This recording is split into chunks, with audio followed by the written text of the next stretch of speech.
There's a canyon in the New Mexico desert where the largest buildings in North America once stood, bigger than anything built on this continent for another 700 years.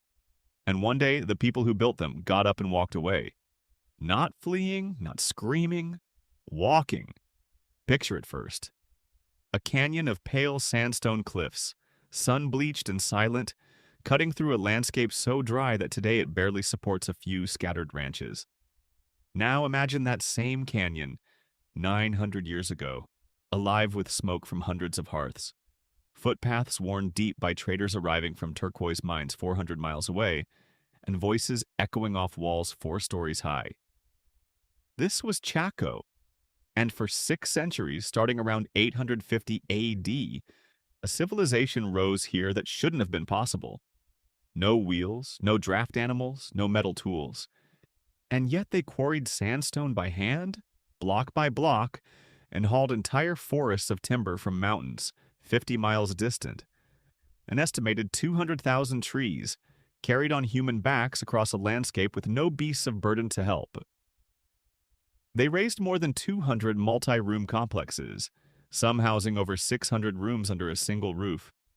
Structures so large they wouldn't be surpassed in North America until the steel-framed buildings of the 1800s. They built roads, wide, engineered, perfectly straight, that stretched for miles in directions leading to nothing anyone has ever found. Not to water, not to other settlements.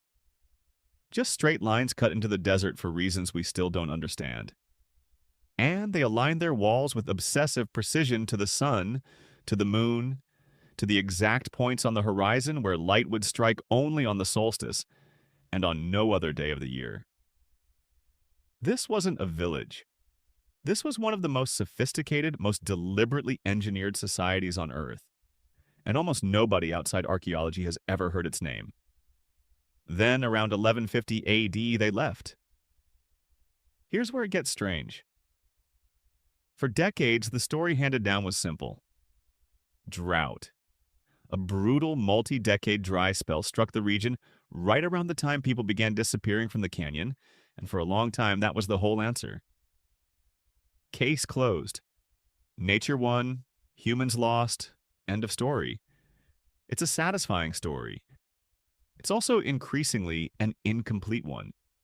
Because when archaeologists actually excavate the last structures the Chacoans touched, they don't find the signature of a society in collapse. They find the opposite.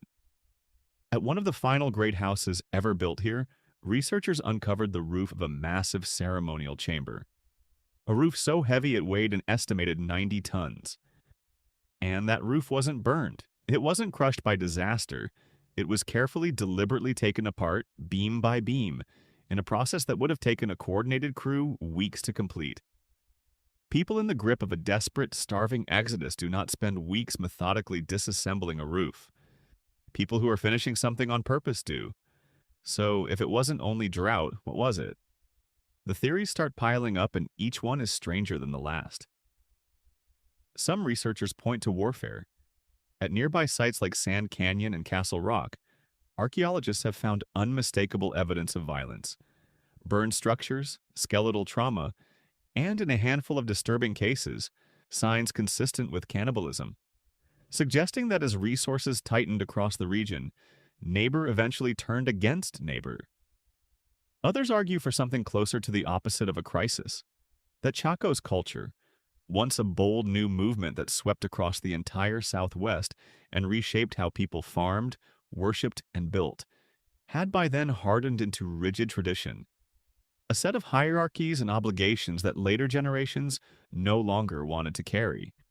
In other words, some of the people who left may not have been driven out by hunger at all. They may have been driven out by exhaustion with a system their grandparents built, one they no longer believed in. And then there's the theory that unsettles archaeologists the most, that there was no single trigger, that drought, politics, religion, and quiet resentment all converged at once. And the Chacoans simply read the signs before the land could force their hand and left on their own terms while they still could. Whatever the true cause, one thing is now widely agreed on. This was not a collapse. It was a departure.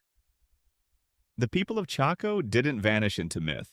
They dispersed, north toward the San Juan River, east toward the Rio Grande, carrying their knowledge, their ceremonies, their bloodlines into dozens of new communities across the Southwest. And here's the part almost nobody knows. They never actually disappeared. The modern Pueblo peoples of New Mexico and Arizona are their direct descendants. As recently as 2025, DNA analysis confirmed that a living tribe, the Picuris Pueblo, carries genetic ties running straight back to the people who built Chaco Canyon 900 years ago. The lost civilization was never lost. It simply stopped living in one place. Which brings us to the twist that should change how you see everything you just heard. We keep asking the wrong question.